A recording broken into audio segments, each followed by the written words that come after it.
Hello children, it's Mrs Baldacchino here. Hope you are all well. Today I'm going to read you The Gruffalo's Child, written by Julia Donaldson. I hope you enjoy it.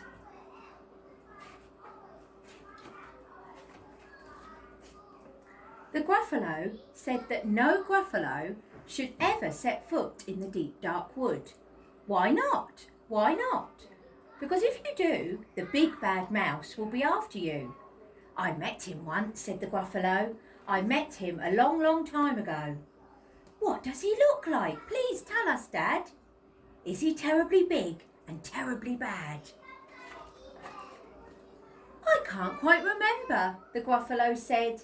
Then he thought for a minute and scratched his head.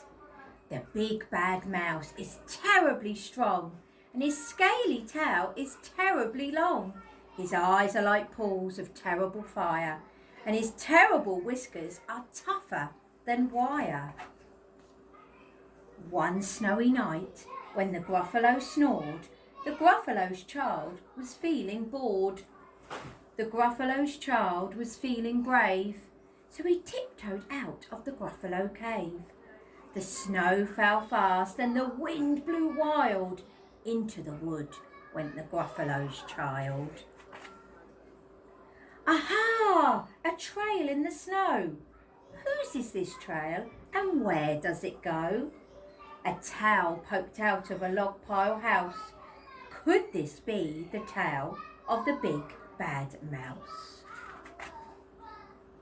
Out slid the creature. His eyes were small and he didn't have whiskers, no, none at all. You're not the mouse. Not I, said the snake. He's down by the lake, eating Gruffalo cake. The snow fell fast and the wind blew wild. I'm not scared, said the Gruffalo's child. Aha, marks in the snow. Whose are these claw marks and where do they go? Two eyes gleamed out of a treetop house. Could these be the eyes of the big bad mouse? Down flew the creature. His tail was short and he didn't have whiskers of any sort. You're not the mouse, to-wit-to-woo, not I, but he's somewhere nearby eating Gruffalo pie. The snow fell fast and the wind blew wild. I'm not scared, said the Gruffalo's child. Aha, a track in the snow. Whose is this track and where does it go? Whiskers at last and an underground house. Could this be the home of the big bad mouse? Out slunk the creature. His eyes weren't fiery, his tail wasn't scaly, and his whiskers weren't wiry. You're not the mouse. Oh no, not me. He's under a tree, drinking Gruffalo tea. It's all a trick, said the Gruffalo's child, as she sat on a stump where the snow lay piled. I don't believe in the big bad mouse. But here comes a little one, out of his house. Not big, not bad, but a mouse at least. Your taste good as a midnight feast. Wait, said the mouse, before you eat, there's a friend of mine that you ought to meet. If you let me hop onto a hazel twig, I'll beckon my friend, so bad and big. The Gruffalo's child unclenched her fist. The big bad mouse, so he does exist.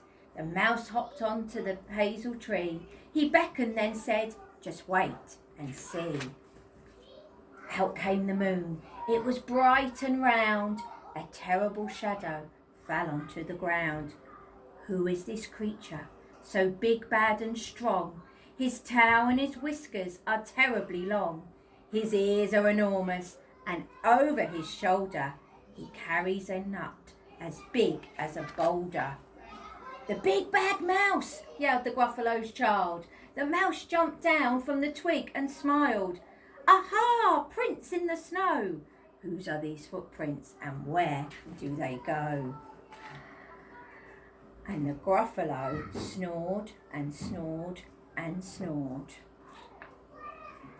Thank you, children. I hope you enjoyed that story.